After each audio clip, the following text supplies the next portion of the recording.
Hello students, my name is Shashank Shekhar. तो आज हम कुछ इंटेक्स्ट क्वेश्चन करेंगे। कल वाले पिछले वाले जो लेक्चर से रिलेटेड जितने भी टॉपिक्स है उससे, मतलब जो कंसंट्रेशन टर्म्स हमने पढ़ रखे हैं उससे रिलेटेड आज हम क्वेश्चंस करेंगे।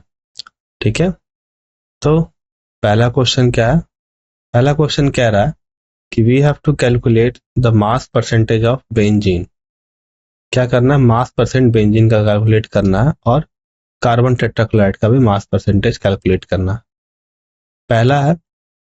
पहली चीज जो दी गई है वो है कि हमने 22 ग्राम्स ऑफ बेंजीन लेकर के डिसॉल्व किसमें किया? कार्बन टेट्राक्लोराइड में। 122 ग्राम ऑफ कार्बन टेट्राक्लोराइड। तो हमें बताना क्या है? दोनों का मास परसेंटेज बताना है। कैसे करेंगे? तो आपको अगर फॉर्मूला याद हो तो फॉर्मूला कहता है कि mass of what? Mass of the solute whose percentage you want to calculate by total mass of the solution. यही होता है हमारा, multiplied by 100, that would give you the mass percentage. अगर मैं बात करूं C6H6 और CCl4 की, तो टोटल मास कितना है बेंजीन का? 22 ग्राम्स। और कार्बन टेट्राक्लोराइड कितना है? 122। तो अगर हमें बेंजीन का परसेंटेज कंपोजिशन कैलकुलेट करना है तो सबसे पहले हम न्यूमरेटर में क्या लेंगे? Mass of benzene, that is 22 gram, divided by mass of carbon tetrachloride, sorry total mass of the solution. वो कितना हो जाएगा? 122 प्लस 22 विच इज 144। तो क्या हो गया ओवरऑल? बेंजीन एसिड का मास परसेंटेज 22/144। उसी तरीके से अगर हमें कार्बन टेट्राक्लोराइड कैलकुलेट करना हो तो हम दो तरीके से कर सकते हैं। या तो हमारा जो मास परसेंटेज निकला है किसका? बेंजीन का, उसे हम 100 में से इसको सब्सट्रैक्ट कर करके और मास परसेंटेज ऑफ कार्बन टेट्राक्लोराइड निकाल लेंगे। ओके। या फिर सेकेंड तरीका है कि आप इंडिविजुअली क्या करो, दोनों कैलकुलेट करो। क्योंकि ये जो फॉर्मूला मैंने बताया कि 100 माइनस करके, ये सिर्फ और सिर्फ किसके लिए है? ये सिर्फ और सिर्फ बाइनरी सॉल्यूशन के लिए है। तो यहाँ देखो बाइनरी सॉल्यूशन बन रहा है, दो कंपोनेंट है, पहला है कार्बन टेट्राक्लोराइड और दूसरा है बेंजीन। तो हमने अगर एक का मोल फ्रैक्शन कैलकुलेट कर लिया तो हम 100 माइनस करके दोनों का कर लेते हैं। क्लियर है? ओके। तो देखो ये क्वेश्चन है, तो ये मतलब ये सॉल्यूशन है। तो क्या किया हमने? मास ले लिया पहले C6H6 का बाय टोटल मास। तो कितना मास परसेंटेज निकल के आया बेंजीन का? 15.28% बेंजीन का मास परसेंटेज निकल के आया। ओके। अब अगर हम इसे 100 से माइनस कर देंगे तो हमें किसका मिल जाएगा? दूसरे वाले का, दैट इज कार्बन टेट्राक्लोराइड का। ठीक है। या फिर हम इसे क्या कर सकते हैं? दोबारा से कैलकुलेट भी कर सकते हैं। दोबारा से बता दे रहा हूं क्योंकि दोनों चीज ही दो ही चीज प्रेजेंट है, तो दोनों परसेंटेज, दोनों का जो कंट्रीब्यूशन है वही क्या है? उसका सम ही टोटल परसेंटेज है ना? तो हम क्या करेंगे? 100 से सिंपली सब्ट्रैक्ट करके निकाल सकते हैं। अगर एक से ज्यादा कंपोनेंट प्रेजेंट होता तब ये चीज हम नहीं कर पाते। नेक्स्ट है मास परसेंटेज ऑफ CCl4। ये कैसे निकालेंगे? सिंपल है, mass of CCl bye total मास। तो मास ऑफ CCl क्या है? 122 है। टोटल मास क्या है? 144 है, multiplied by 100 and that will give you 84.72%। या फिर जो शॉर्टकट मैंने बताया था, क्योंकि ये बाइनरी सॉल्यूशन है तो हम सिर्फ दो कंपोनेंट लेके चल सकते हैं। तो मैंने क्या किया? 100 माइनस 15.28 कर दिया, जो कि हमें सेम वैल्यू दे रहा है इस वाले की तरह, 84 पॉइंट इस वाले की तरह। ठीक है, सेम वैल्यू दे रहा है इस वाले की तरह। पर सिर्फ क्या, ये प्रोसेस थोड़ा लंबा है, ये क्या शॉर्ट है। अगर आपको एक का पता है तो आप दूसरे के लिए सिर्फ 100 से सब्सट्रैक्ट करके निकाल सकते हो। ओके। तो in this way you will solve this question. Clear है? अगर मैं आपसे पूछूं कि इसमें सॉल्वेंट कौन है और सॉलिड कौन है तो आप कैसे बताओगे? तो सिंपल चीज है, जो ज्यादा अमाउंट में प्रेजेंट होता है वही क्या होता है? सॉल्वेंट होता है। तो यहाँ हमें पता है कि ज्यादा अमाउंट में कौन प्रेजेंट है? Carbon tetrachloride. तो कार्बन टेट्राक्लोराइड क्या हो गया? सॉल्वेंट हो गया। और जो दूसरी चीज है वो है बेंजीन। बेंजीन क्या हो जाएगा? बेंजीन हमारा सॉल्यूट हो जाएगा। ओवरऑल ये हमारा सॉल्यूशन है। ओके।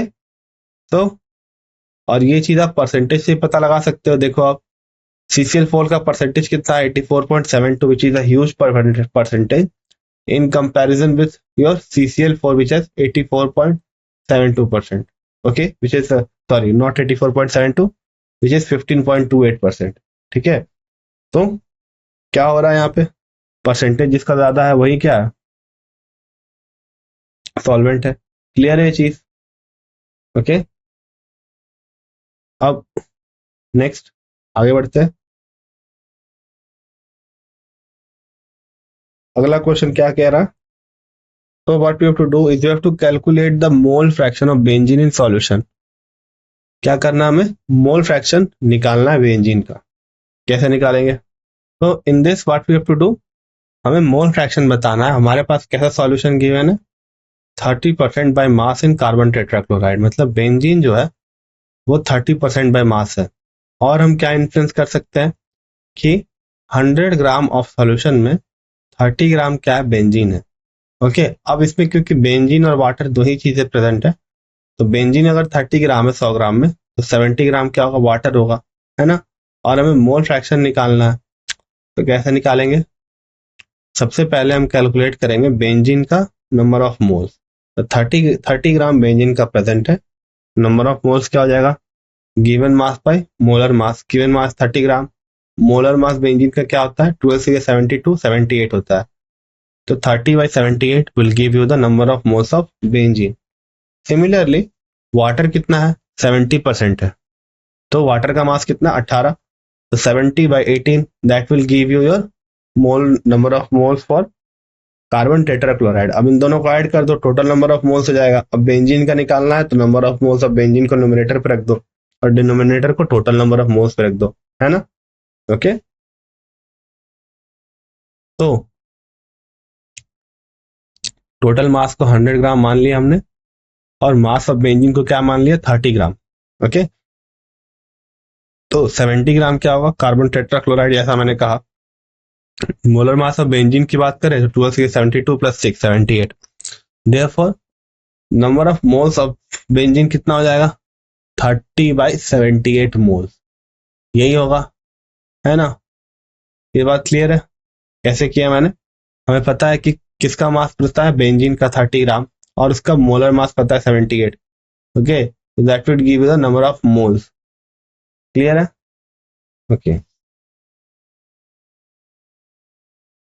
इसी तरीके से हम क्या करेंगे, मोलर मास CCl4 कैलकुलेट करेंगे, तो 4 Cl है, तो 35.5 इंटू 4 प्लस कार्बन का मास 12 इंटू 1 इट इज 12, तो टोटल कितना आ रहा है, 154 grams. Therefore number of moles of CCl4 कैसे निकालेंगे, mass of carbon tetrachloride which is 70 divided by the molar mass which is 154। तो ऐसा करने पर हमें कितना मिल रहा है, 0.4545। ओके, तो टोटल नंबर ऑफ मोल्स कितना हो जाएगा, 0.4545 प्लस 0.3846। हमें किसका मोल फ्रैक्शन निकालना था, बेंजीन का निकालना था। बेंजीन का नंबर ऑफ मोल्स 0.3846 आया था, उसे हम ऊपर पुट कर देंगे और नीचे टोटल नंबर ऑफ मोल्स रख लेंगे, and that will give your what, that will give your mole fraction which is 0.458। अब फ्रैक्शन है तो ये बात याद रखनी है कि mole fraction can never be unity, right. ऐसा तभी हो सकता है जब वो कंपोनेंट प्योर हो, या फिर वो जो सब्सटेंस है वो प्योर हो, तभी ये पॉसिबल है, तभी वो 1 हो सकता है, ठीक है। नहीं तो it will always be smaller than 1 और is equals to 0 or is equals to 1. That are the only 3 possibilities, right? It can never be greater than 1.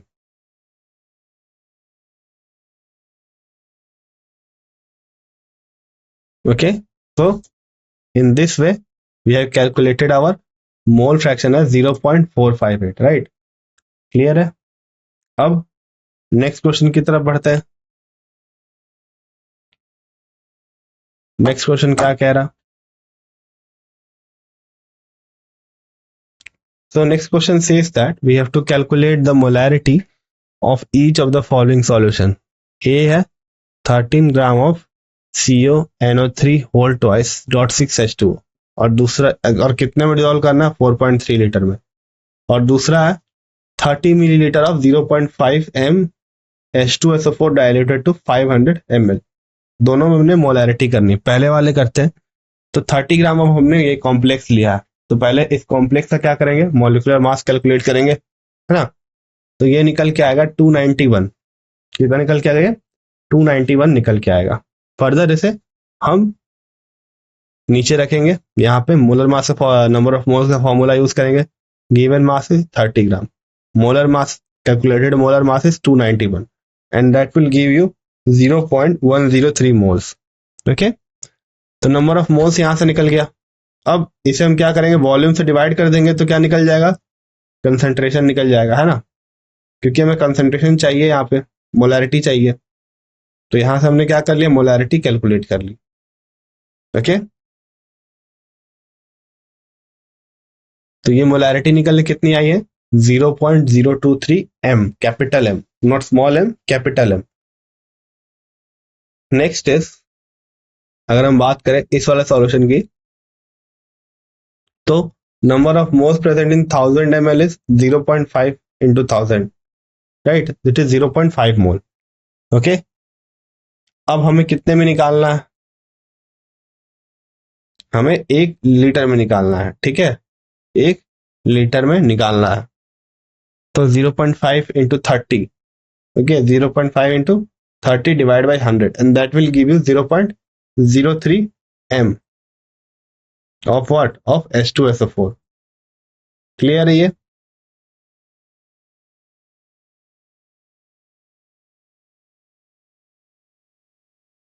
Now next question, ये क्वेश्चन क्या कह रहा है? So we have to calculate the mass of urea required in making 2.5 kg of 0.25 molar aqueous solution, है ना, मतलब mass of किसका दिया हुआ? सॉल्यूशन का मास दिया हुआ है। ओके, और मोलल एक्वस सॉल्यूशन दिया हुआ 0.25 है, मतलब मोलैरिटी गिवन है। ये मोलल का मतलब होता है मोलैरिटी, अगर मोलर होता है तो मोलैरिटी, राइट, MOLAL मतलब मोलैलिटी है, और अगर MOLAR मतलब मोलर लिखा हुआ है मतलब मोलैरिटी है ना। तो हमारे पास क्या है?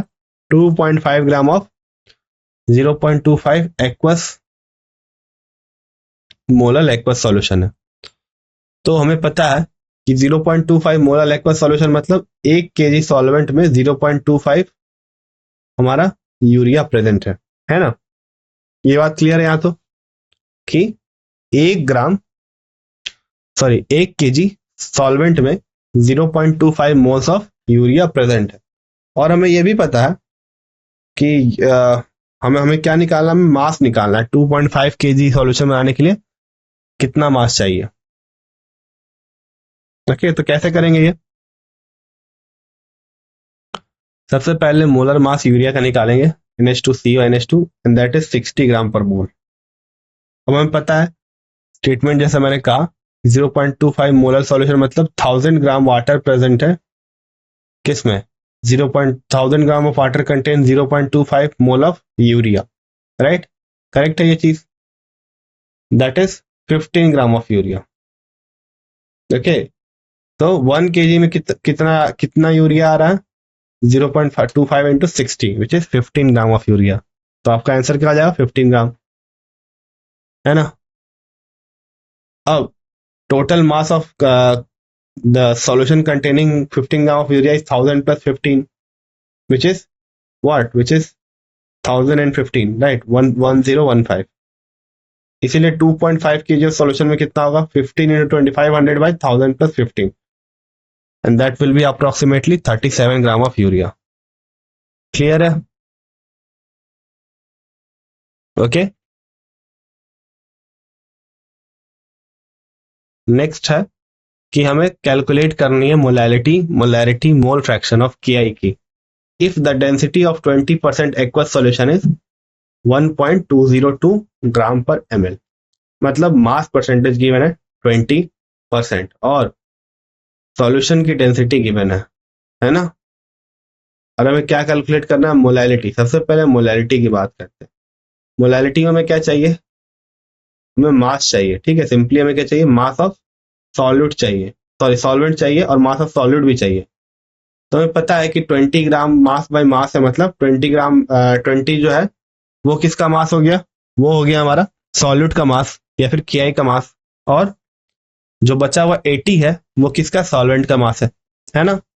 अब हम क्या करेंगे, क्योंकि हमने ग्राम मान रखा है, ठीक है, हमने ग्राम मान रखा है, तो हमें जो 80 ग्राम बोला हमने, उसे हमें केजी में कन्वर्ट करना पड़ेगा। तो हमें 1000 डिवाइड कर देंगे, तो 80/1000 will give you the mass of that solvent in KG. अब 20 ग्राम क्या है, के आई है, ठीक है, 20 ग्राम हमें के आई बनाना है ना। तो हमने क्या किया, क्या करना है हमें, 20 ग्राम हमें के आई पता है। अब हमने क्या किया, के आई का मोलर मास कैलकुलेट कर लिया और 20 ग्राम से डिवाइड कर देंगे, है ना। तो हमें क्या मिल जाएगा, number of moles.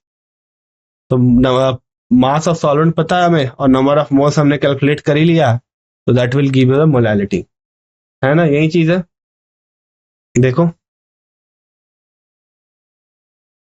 Molar mass of के आई पहले कैलकुलेट किया गया, 39 + 127। हमें पता है 20 ग्राम में 100 ग्राम ये है, तो 80 ग्राम क्या वाटर है, और 80 ग्राम वाटर को कन्वर्ट किया हमने किस में, केजी में। Okay, so 80/1000 that will give you 0.08।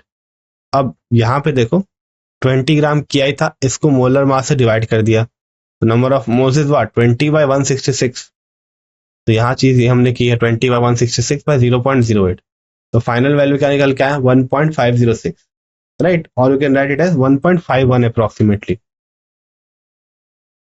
दूसरी चीज क्या पूछी गई, मोलैरिटी पूछी गई है ना। मोलैरिटी के लिए हमें वॉल्यूम चाहिए सॉल्यूशन का। ओके, अब यहाँ पर अगर आप देखो तो 20 ग्राम जो है वो के आई प्रेजेंट है किस में, 100 ग्राम सॉल्यूशन में, है ना।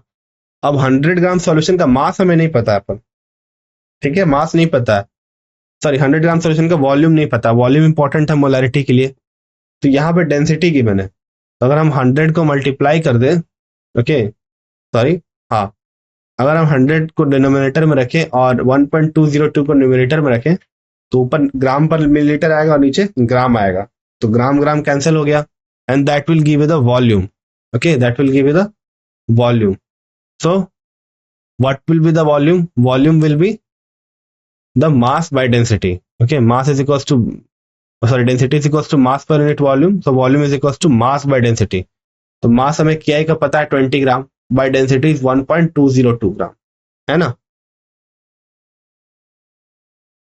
Sorry 100 gram, not 20 gram, 100 gram. Solution का मास चाहिए, सॉल्यूशन का चाहिए ना, सॉल्यूशन का वॉल्यूम चाहिए, तो 100 multiply 100 divide by 1.202, and number of moles हमने के आई का निकाल लिया था, 20 by the molar mass of के आई। तो देखो वही चीज गिवन है, पहले हमें क्या किया, 100 को 1.202 से डिवाइड कर दिया, ठीक है, volume of 100 gram of solution, ठीक है, जिसके कारण हमें क्या मिला, फाइनली मोलैरिटी 1.45 मिल गई। क्लियर है ये। Okay, next question. सी में क्या करना है, सी में हमें मोल फ्रैक्शन कैलकुलेट करना है, सिंपल है बिल्कुल, टोटल नंबर ऑफ मोल्स निकाल लेंगे। मोल ऑफ के आई क्या होगा, 20 बाई मोलर मास ऑफ के आई। मोल ऑफ वाटर कितना होगा, 80 by molar mass of water, है ना। दोनों का ऐड कर देंगे, टोटल नंबर ऑफ मोल्स निकल जाएगा। और ऊपर में क्या करना हमें, क्योंकि हमें एक्वस के आई का मोल फ्रैक्शन चाहिए, इसलिए हम 20% बाई क्या लाते हैं, बाई मोलर मास ऑफ के आई। तो देखो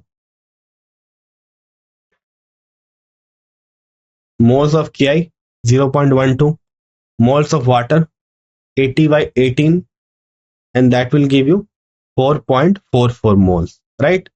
फिर therefore दो मोल फ्रैक्शन आए, के क्या आएगा, 0.12 बाई 0.12 प्लस 0.444। तो इससे हमें क्या निकल जाएगा, मोल फ्रैक्शन निकल जाएगा। क्लियर है ये। ओके, तो in this way we have covered the concentration part. Okay, we have covered the concentration part. Clear. Okay, thank you for today's class.